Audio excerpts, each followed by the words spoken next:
To be quite honest, I think for me personally, there's a lot of different applications for AI at this point, but the one that makes me the most excited in the industry that I'm in is probably hyper-personalization, right? So how do we use the data we have and the data that we collect around our customers to become a lot more relevant to them?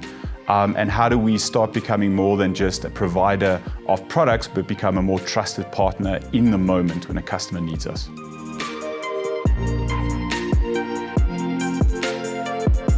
I think the biggest concern for me at this point in time, and something that we're continually thinking about and designing for, is how do you ethically apply AI, right? I think far too often when we think about AI, we think about all the fantastic things we can do, but I think we also need to apply a little bit of rigor around, what makes sense for an organization, but at the same time, what also makes sense for the customer that is consuming those services. So I think my biggest concern is, how do we apply that rigor?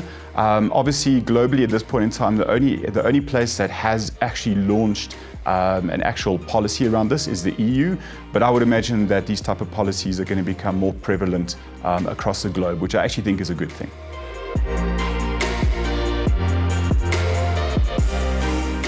Yeah, for me personally, this is something I do every day. It's one of my passions.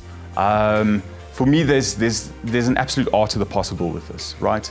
What can we do, but ultimately, how do we do it in a responsible way? And how do we use AI to make the lives of our colleagues within our organization, as well as the customers that make use of our organization? How do we make their lives better?